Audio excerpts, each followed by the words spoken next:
150 years ago, the King of France had this obelisk brought from Egypt to grace the heart of Paris. 3,000 years earlier, it had been dedicated to the great pharaoh Ramses II with these words, "So long as heaven exists, your monument shall exist, and your name shall endure like the heaven." Through the 30 centuries that the pharaohs ruled Egypt, the people of the Nile created the most glorious monuments the world has ever seen. Among them, the largest place of worship in the ancient world.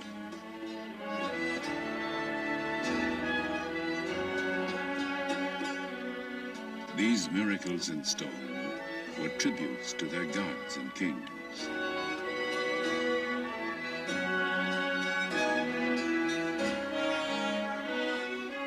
They believed that man, like the sun, could die and be reborn. They constructed elaborate tombs to protect the body and house the soul throughout eternity.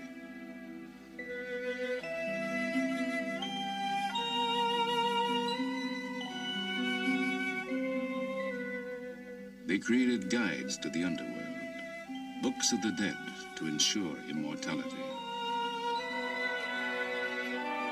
And on their monuments, they left the testimony of their faith.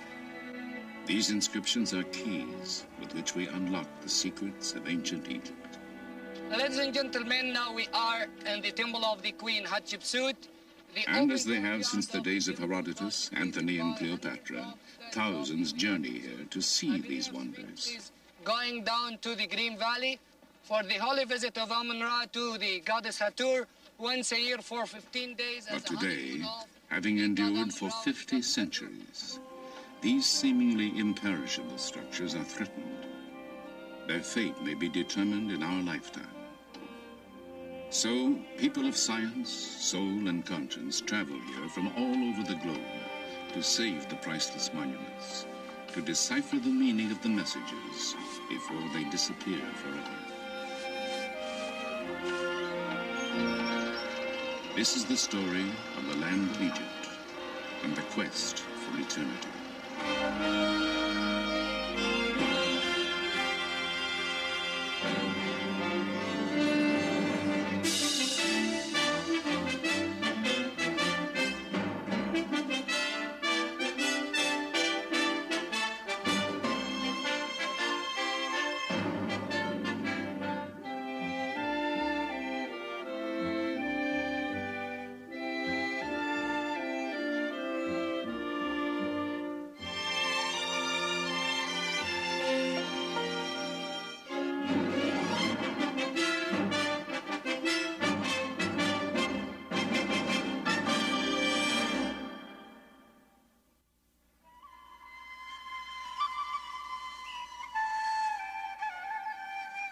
The Nile, flowing through the endless miles of Egypt's desert sands, its precious waters gave birth and breath to one of the greatest civilizations that has ever taken hold on our planet.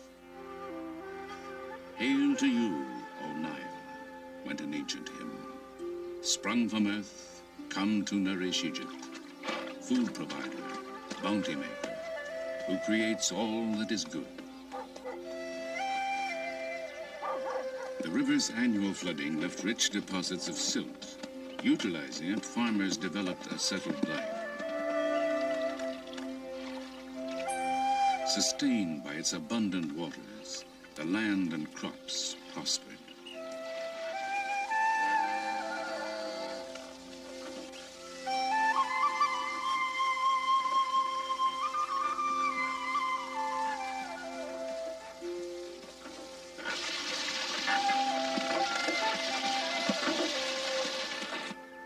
Even mud from the Nile's banks provided the people with material for everything from clay pots to the bricks with which they built their homes.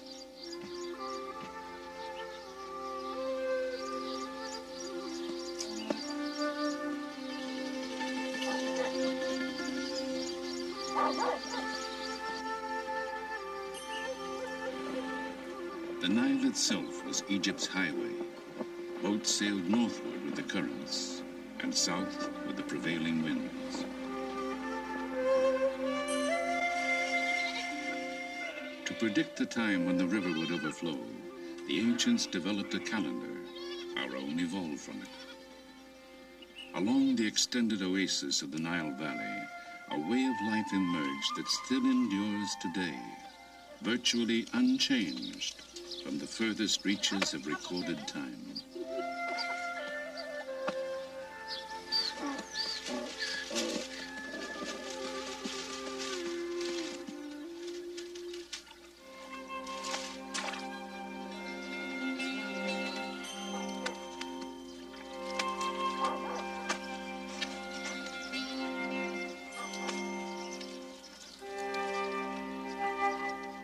And in the time of the Nile's annual flooding, when the farmers could not till their fields, they built the pyramids, tombs for their pharaohs.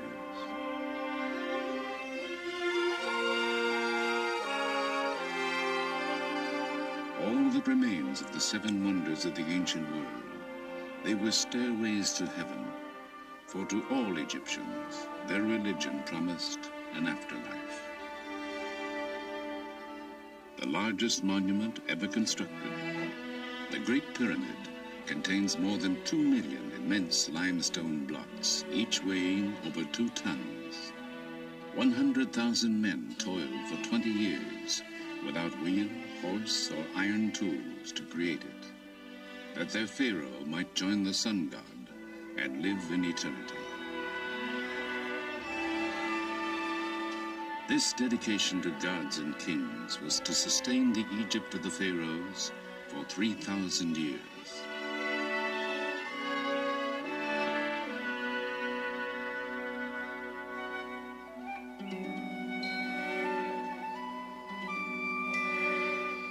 From the beginning, the Nile was the soul of the land. The lotus growing on the riverbanks symbolized the people of Upper Egypt. The papyrus, shimmering in the marshes of the delta, was the symbol of Lower Egypt. Immortalized on this tablet of slate, a king known as Narmer wears the high domed crown of Upper Egypt on one side, the low, curled crown of Lower Egypt on the other. It commemorates his unification of the two lands to create the nation of Egypt in 3100 BC. From that time, Egyptian kings would wear both crowns as rulers of the two kingdoms of Upper and Lower Egypt. The two lands have remained linked from Narmer's time to the present. Isolated from its neighbors, protected by mountains, desert, and sea, the Nile Valley was an ideal crucible in which a civilization could begin. Traces of those beginnings can be found in the city of Nekhen. The site, still populated today, holds evidence of habitation stretching back 6,000 years.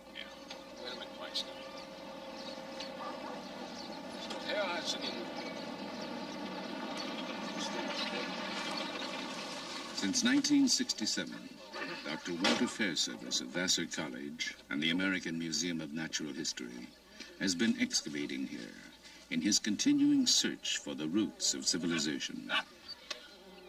It was here, just 90 years ago, that the Narmer tablet was discovered. It was here, 50 centuries before, that King Narmer established the capital of the newly unified nation. Here we have the walls of a princely complex that belonged to a king who lived here 5,000 years ago at the very beginning of Egypt's unification. He was a great king, a powerful monarch. And we know from the size of the rooms and the way things are located that he was a very rich man, a very wealthy person. We know he had storerooms full of grain. We know that he had perhaps a great hoard of copper and many other things of that order. And yet, oddly enough, this powerful monarch, he left the place. He abandoned it. And that's part of the reason we're exploring this area, to find out why. Why, at the very beginnings of Egypt's history, do we have a place as important as this abandoned? Perhaps the secret still lies buried in these mud brick walls. Sifting through the debris of the centuries, the Fair Service team continues to piece together the history of the site.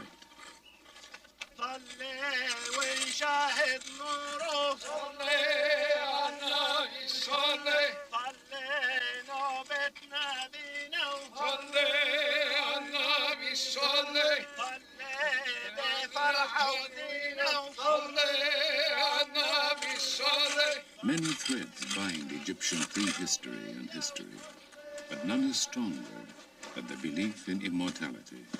But this one is interesting because equipped with objects necessary for the afterlife, these bodies were buried before the first pharaoh built his palace here.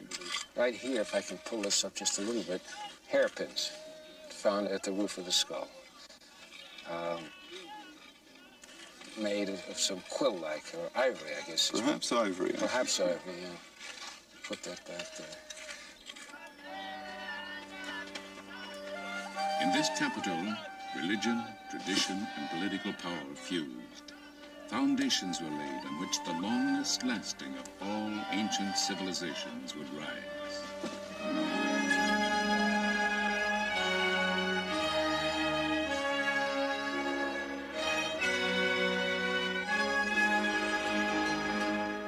"2,000 years later, Egypt's religious capital was Thebes, one of the richest, most powerful cities on earth.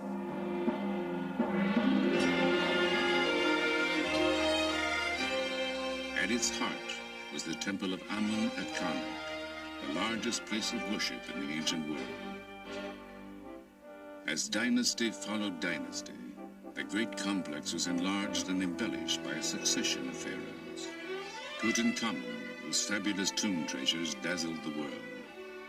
A female pharaoh, Hatshepsut, called the first great woman in history. The heretic Akhenaten, first believer in one god. And Ramses II, the greatest builder of all time.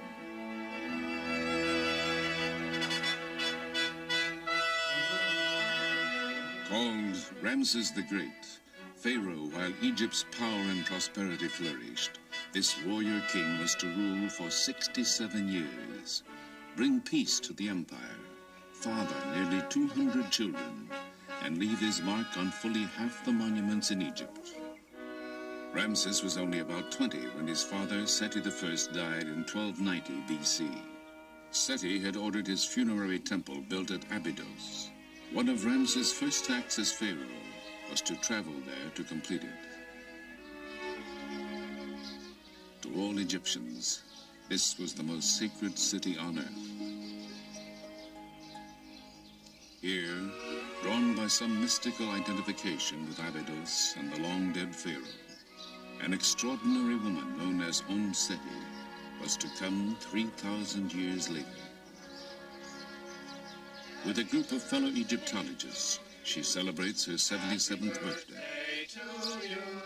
Happy birthday, Seti. Happy birthday to you. Well, thank you very much. You certainly made it a happy birthday. Make a speech. Make a speech. Oh, how lovely. Oh, I am. I'm afraid it was a mass-produced one, but... Yeah. Never mind, that won't matter. My heart, my mother, my heart, my mother, my heart, whereby I came into being. Do not stand up and witness against me at the judgment. I think that's the text that should be. You got it. Oh, thank you very much. To Seti at her 77th, on her way to 110. Thank you. Let us drink to our dear old friend Ramses II.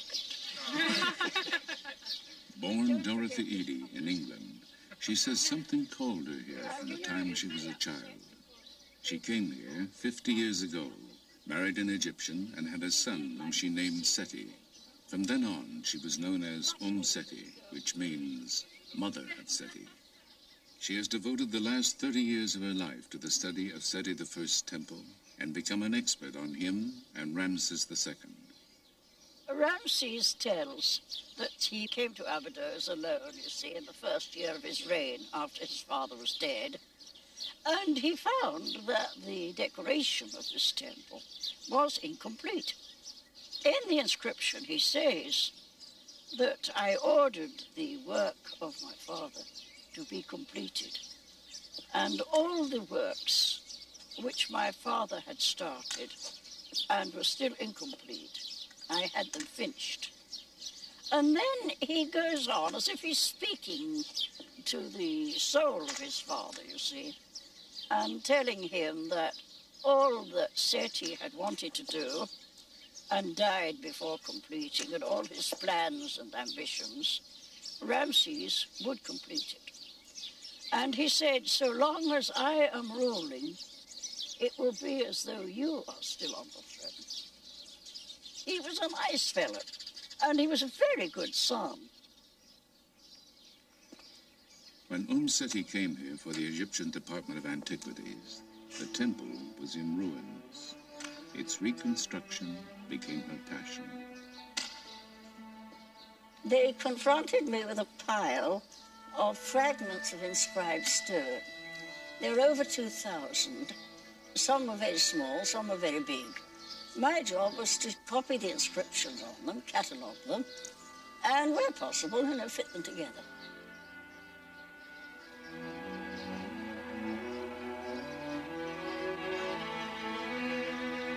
The temple is vibrant with carvings that look as fresh today as when they were painted 3,000 years ago. Its walls tell the first known story of resurrection. Osiris, a mythical ruler, was killed and dismembered by his brother. His wife, the goddess Isis, found the scattered pieces of his body, bound them together, and Osiris arose from the dead. Their son, the falcon-headed god Horus, was to grow to manhood and avenge his father. Anubis, jackal-headed god of embalming, was sent by the sun god to help Osiris live eternally.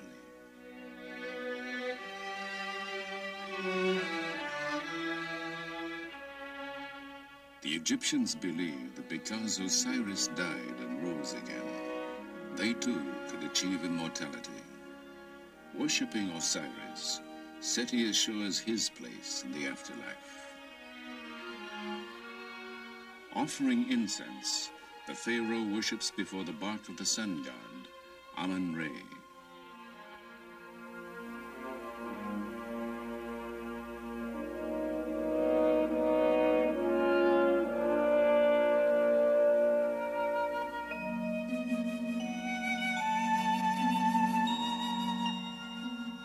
Just as Seti offers bread, ducks, figs, and a pomegranate to Isis, Seti follows the ancient beliefs.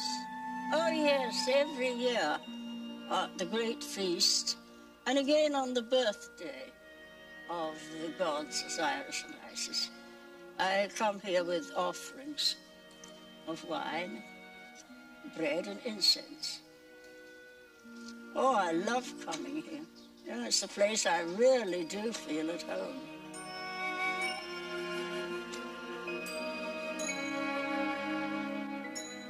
Three days after this filming was completed, Seti died. She was buried in Abydos, Egyptian city of resurrection.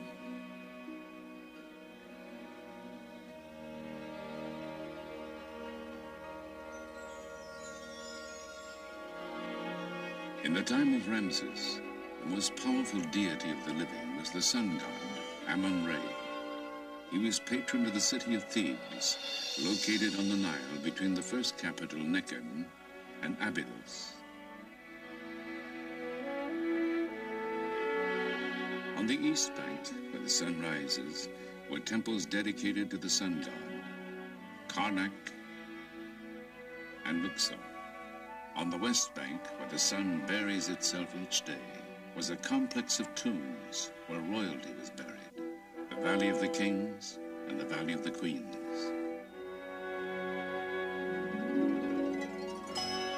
The Greek poet Homer was to immortalize Thebes as the city of 100 gates, where 400 heroes with their horses and chariots passed through each of these great gates.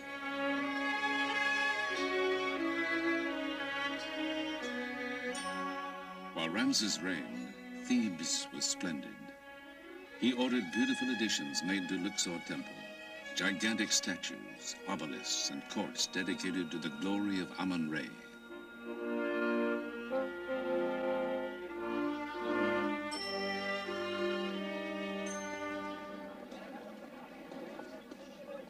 But having endured 3,000 years, these monuments face destruction in our time from the effects of increased agriculture, industrialization, changing weather conditions, due in part to the Aswan High Dam, and even the tourists themselves.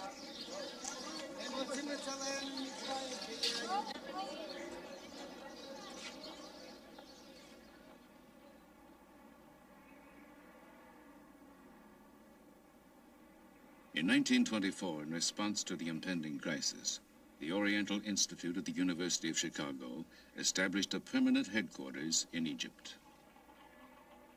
Called Chicago House, it was founded by Dr. James Henry Breasted, father of American Egyptology, who envisioned making a record of all the endangered monuments of ancient Egypt. Today, Chicago House is under the direction of Dr. Lanny Bell. The scholars of Chicago House have undertaken a monumental labor called the Epigraphic Survey.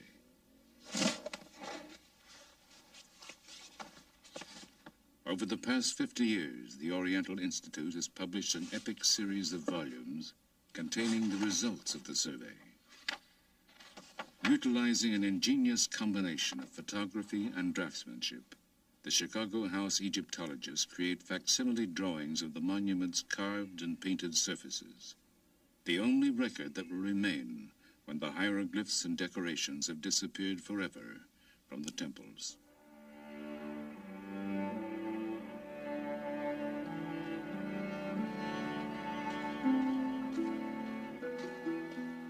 As Pharaoh succeeded Pharaoh, it was common practice for them to alter temples, taking credit for the work of their predecessors. By interpreting successive decorations, the Chicago House team is decoding the history of Luxor Temple. صباح الخير. صباح الخير بالخير. ازيكم؟ دكتور. كويسين؟ الحمد لله. سلامات. As the glory of pharaonic Egypt faded, people built houses inside the temple. Their debris buried much of it for 2,000 years. When excavation started 100 years ago, the stone walls were suddenly exposed to the air. Since then, salts leaching out of the stone combine with moisture in the air, creating crystals that slough off, taking the images with them. The salt on the walls makes our work urgent. The reliefs are being dissolved so that within a period of 200 years, the temple will still stand, but all of the decorated surface will have flaked off. When they are gone, we want there to be a record as accurate as humanly possible of the decoration so that scholars will be able to consult our drawings and be sure that the reliability is such that any questions they have about the decoration will be answered in our volumes.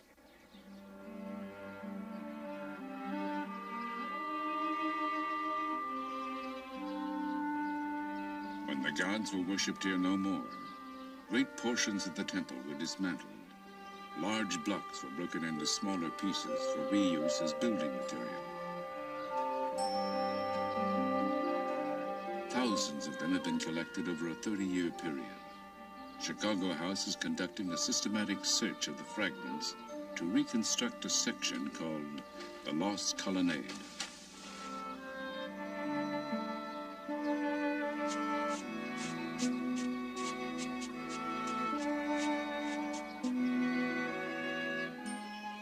Finding a fragment that may fit, artist Ray Johnson makes notations, and the block is carefully photographed.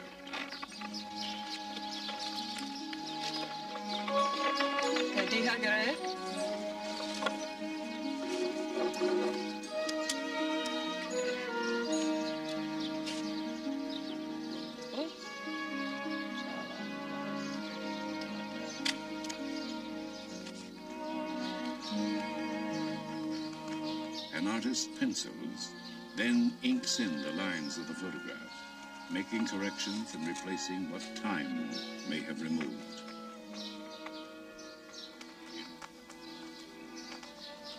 Then the artist fits the photograph into his rendering of the wall. Only the areas within the inked lines have actually been found.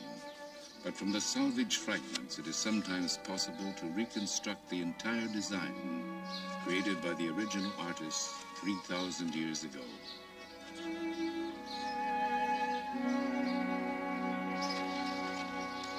You support me going up, huh?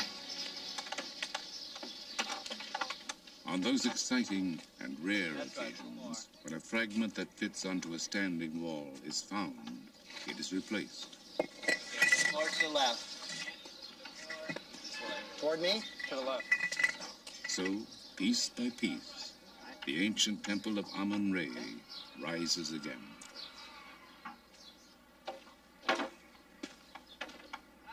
The investigations at Chicago House have revealed that the colonnade of Luxor Temple is the major standing monument of Tutankhamun. To completely evaluate its architectural history, the inscriptions at the top of the structure must be photographed. Ladders reaching 5 stories high have been assembled.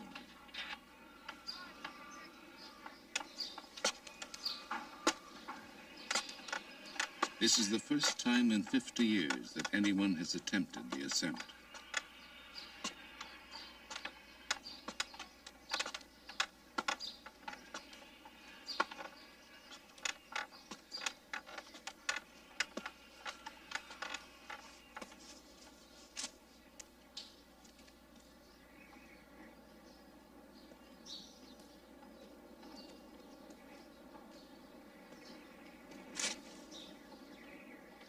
On the 70-foot-high columns, Dr. Bell studies the techniques used by the artisans of antiquity.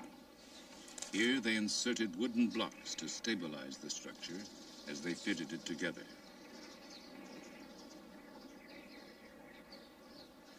A roof once covered the colonnade, but it fell or was removed sometime before 1600 AD. Fragments of it found on the temple floor have been identified.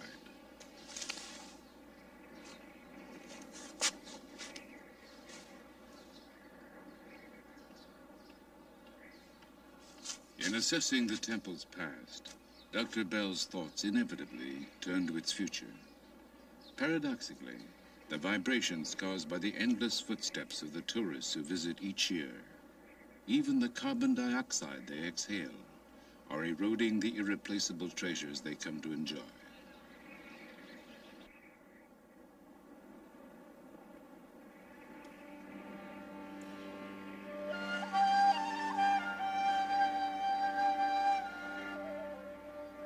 Chicago House studies have revealed that 100 years after Tutankhamun built this structure, Ramses II systematically erased his predecessor's name and replaced it with his own, naively assuming he could deceive the gods and take credit for the colonnade's construction.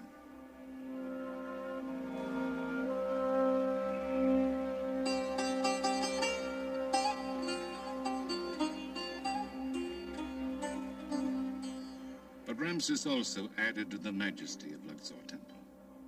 He built a massive entrance, the horizon from which the sun god goes forth. From reliefs, we can reconstruct a dazzling annual festival, the Feast of Opet.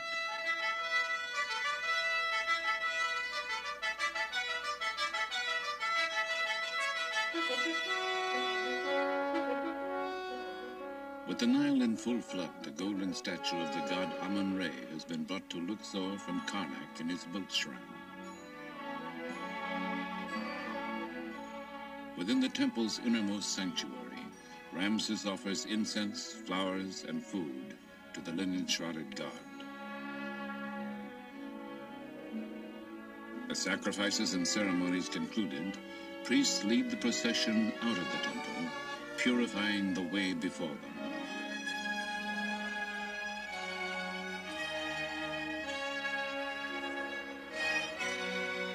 Thousands of citizens crowd the waterfront to see musicians, Nubian dancers, soldiers, and priestesses accompany the procession along the Nile.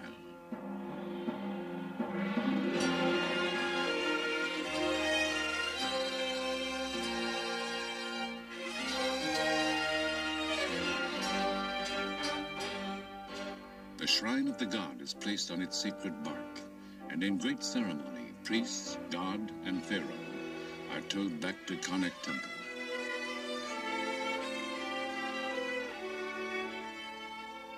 Ramses' favorite queen, Nefertari, and the royal princesses greet the procession as it arrives. Concluding nearly a month of worship and revelry, the royal couple enters the great temple of Amun at Karnak.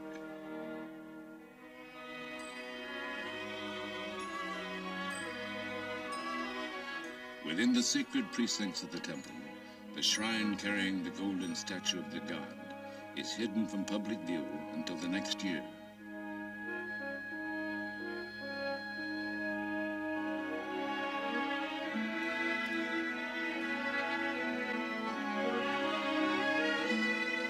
Symbolically renewed and reborn, the divine King Ramses advances toward the innermost reaches of the temple, where no common mortals are allowed to venture. Begun by his father, Seti I, this awesome hall was completed by Ramses. A soaring forest of stone, it is created of 134 pillars, some of them 80 feet high.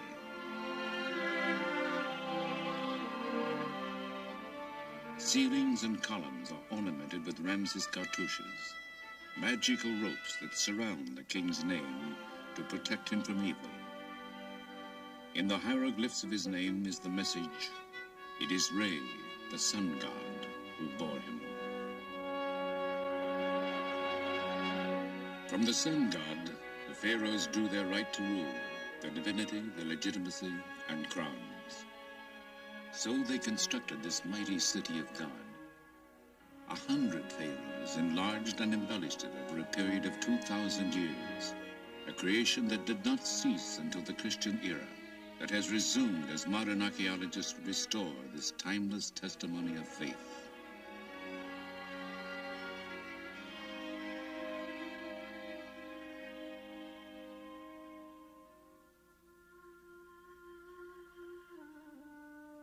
Across the Nile stretches the land of the dead. Here, in mystical imitation of the setting sun, the bodies of the deceased were laid to rest, that they might rise again as the sun did each day.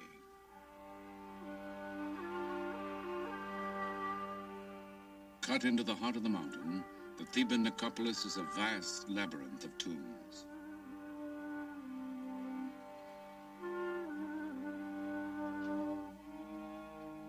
Here, Ramses' architects built his splendid mortuary temple, the Ramesseum.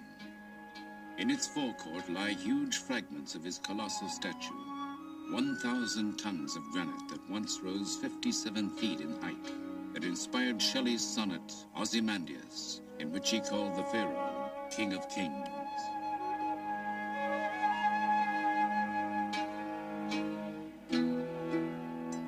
When Ramses died in 1224 BC, the Ramesseum was magnificent. Here, the magic of his name and images would keep him alive forever.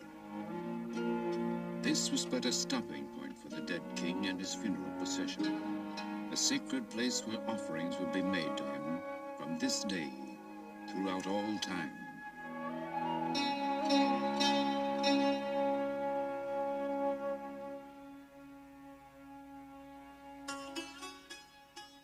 Though mourners wept, they knew that if properly provided for, one could live forever.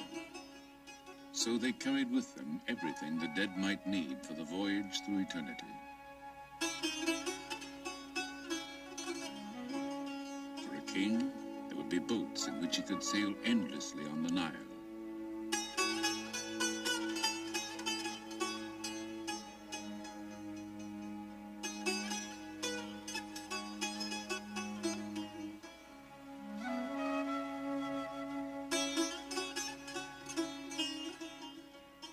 And a throne from which he could continue to reign.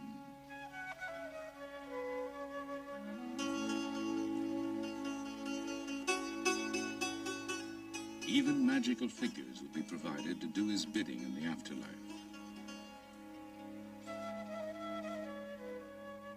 In their tomb paintings, the people of the Nile depicted the hereafter as a pleasant extension of their earthly lives, a place where they could amuse themselves hunting ducks, where rich crops would sustain them.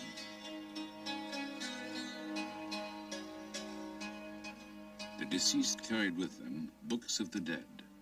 They instructed the departed on how to avoid the gods and demons that would attempt to bar their way. Her body, painted with stars, a goddess of the sky, stretches over a reclining god who represents the earth. Between them, a winged form of the sun god sails through the netherworld.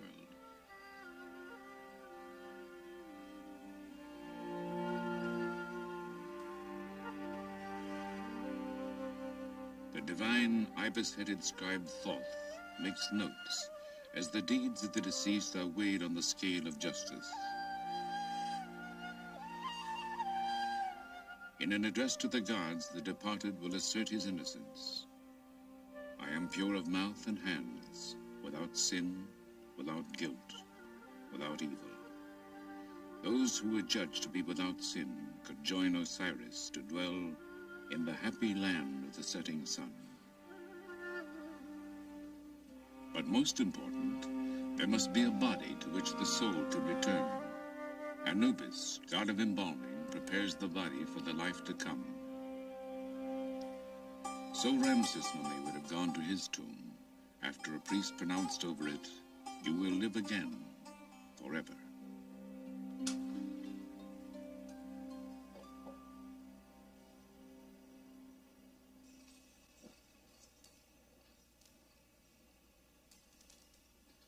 The tomb of Ramses II. In a state of dangerous disrepair, its access is forbidden to almost everyone. But a team headed by Dr. Kent Weeks of the University of California at Berkeley has recently mapped it.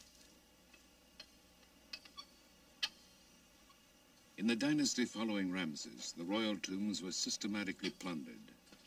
As a last resort, priests collected the surviving royal mummies and hid them. In 1871, a grave robber found Ramses II where he had lain undisturbed for 3,000 years. Reclaimed by the Egyptian government, the mummy of Ramses now reposes in the Cairo Museum, far from the Valley of the Kings.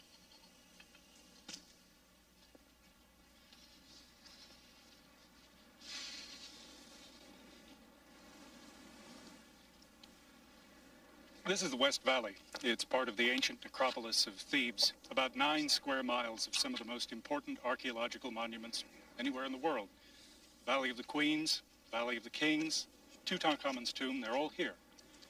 But in spite of several centuries of interest in this area, there still does not exist a detailed archaeological map of what it contains. That's the purpose of the Berkeley Theban Mapping Project, to make as detailed an archaeological map as modern technology will permit. It's an important project. It's going to make it possible for us to study the history of the necropolis, but even more important, it's going to help us to preserve it and protect it. Surveying techniques are used to measure topographical features. Thank you.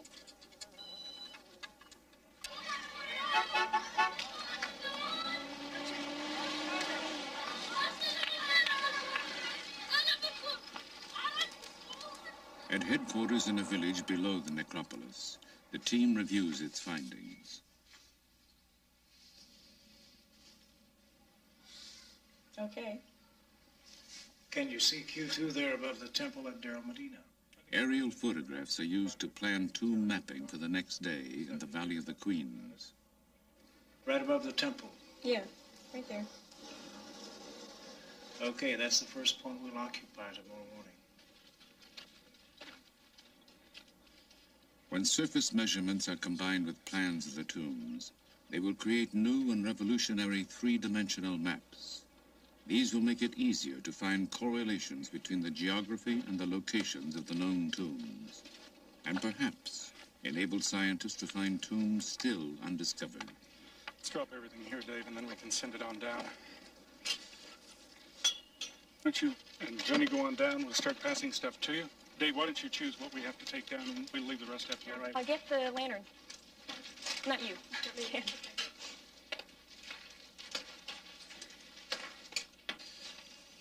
Let's finish that rear chamber today if we can, Dave.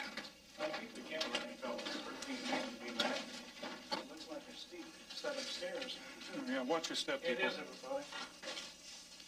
I got it? Okay. Good luck with you.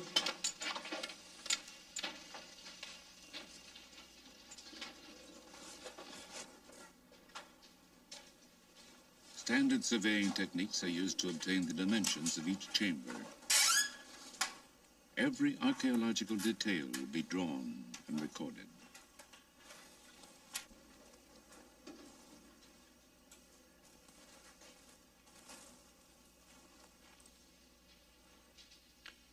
I think that's about it, Kath. Did you get those problems in the back chamber? It was customary to place the tombs of royal children in the Valley of the Queens.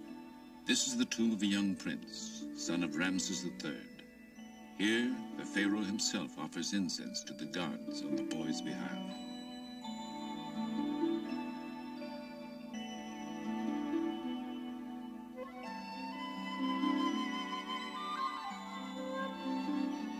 In these touching scenes, the pharaoh leads his 9-year-old son into the presence of the divinities of the underworld. Carrying the feather of truth, the boy obediently follows his father.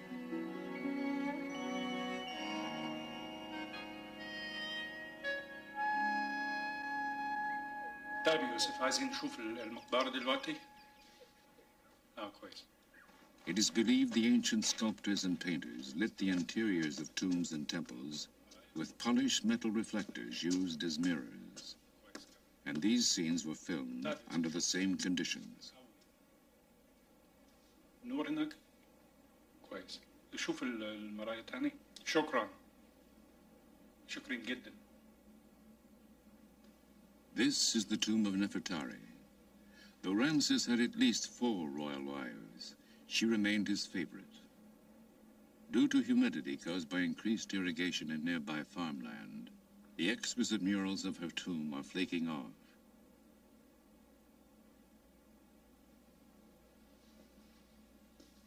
Unless scientists can halt the deterioration, these may be the last moments of what was imagined as the endless ages in which Nefertari would live on these walls. This was the woman with whom Ramses believed he would go through eternity, to whom these words were written. The princess, rich in grace, lady of affection, sweet with love, mistress of the 2 lands, songstress of the beautiful countenance, greatest in the harem of the lord of the palace. All that you say will be done for you. Everything beautiful according to your wish. All your words bring contentment to the face, wherefore men love to hear your voice. These tributes speak to us of love and hope, a people and a civilization that soared brilliantly and then was eclipsed.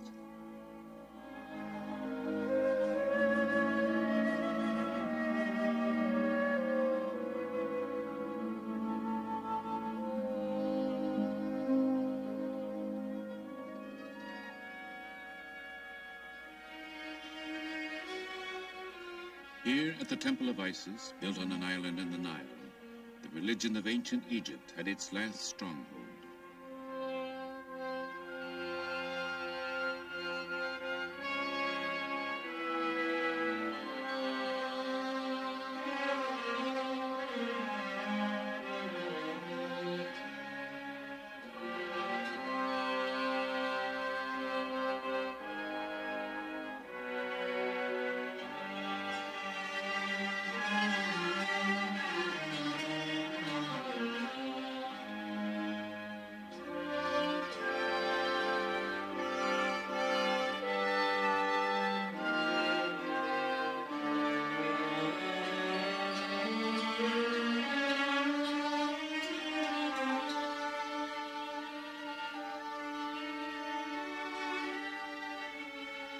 After 332 BC, the Greek Ptolemies would reign as the last dynasty of pharaohs.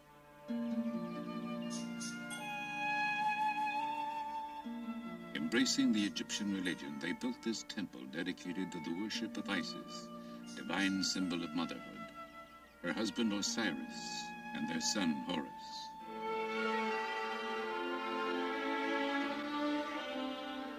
Their stories are told and retold on the temple walls. But the story of another holy family was to sweep over Egypt. The carvings, now considered pagan, were chiseled away. Christianity became the state religion, and in the 6th century, this temple became a Christian church.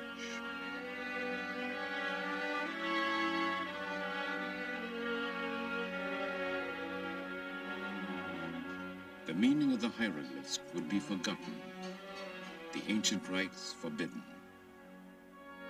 For 12 centuries, the story of Egypt's ancient civilization would be lost.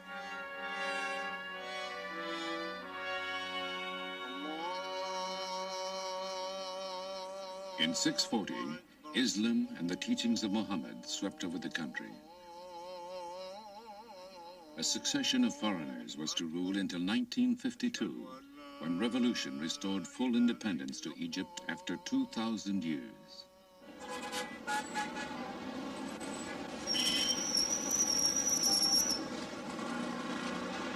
Cairo is the African continent's largest city. Vexed by 20th century problems of explosive growth, pollution, economic and political difficulties, Cairo, like Egypt itself, survives through the resilience, humor, and vigor of its people.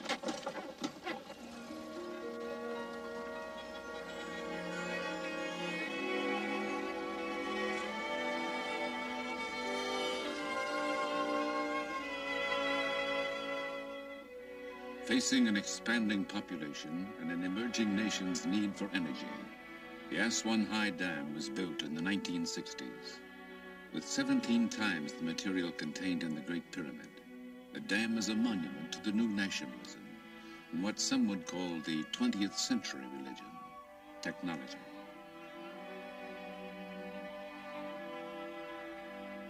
Behind the dam, Nubia was flooded. Much of this ancient land disappeared beneath the rising waters of the Nile. And at Abu Simbel, a magnificent temple hewn from a sandstone monolith, the newly forming lake licked at the feet of these colossal images of Ramses II. A concerned world realized that the temple would soon be engulfed. How could it, and the temple of Nefertari, which flanked it, be saved?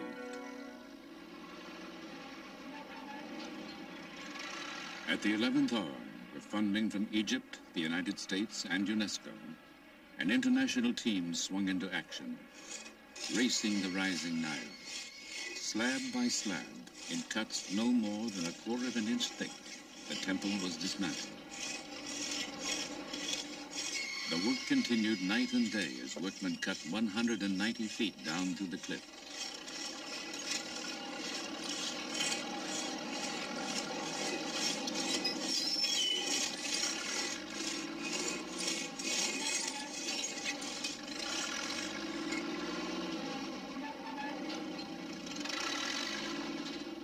Coded for storage, the sections made a giant jigsaw puzzle.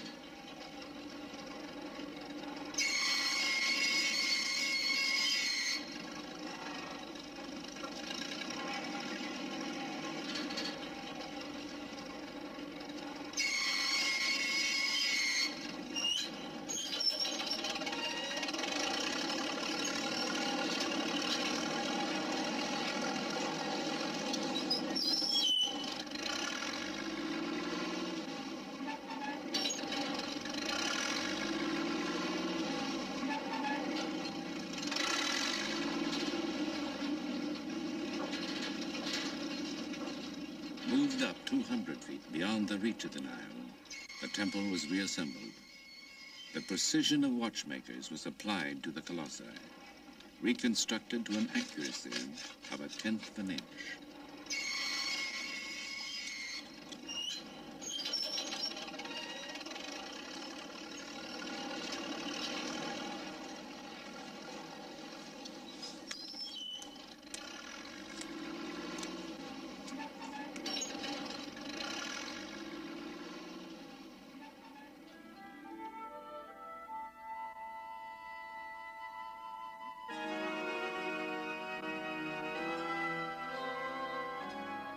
Ramses' temple was designed by ancient priest astronomers so that the sun would penetrate deep within to bless a figure of the pharaoh on the jubilee that celebrated 30 years of his reign. In our time, engineers have resituated the temple so that the sun still streams in on the pharaoh on each anniversary of that day, 3,200 years ago.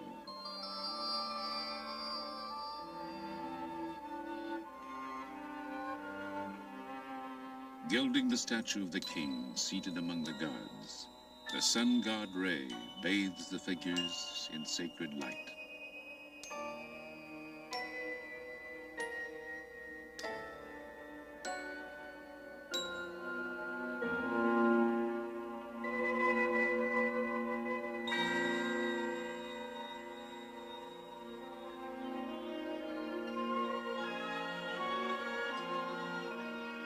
Why have people come here since the days of ancient Greece and Rome? These works are expressions of the quest for the meaning of life itself, a longing for connection with the gods, a need for beauty, a hope for immortality. They are worth knowing and worth saving because the record of the past tells us something of ourselves and hints of our future. Here, Egyptians and travelers alike raise their eyes to Ramses, speak of him, remember him as a leader who signed the world's first major peace treaty. It reads, "Beginning with this day, in order to bring about good peace and good brotherhood between us forever, he is in peace with me, and I am in brotherhood with him, and I am in peace with him forever." In the religion of the ancient Egyptians, to speak of the dead is to make them live again. For Ramses, the quest for eternity has been fulfilled.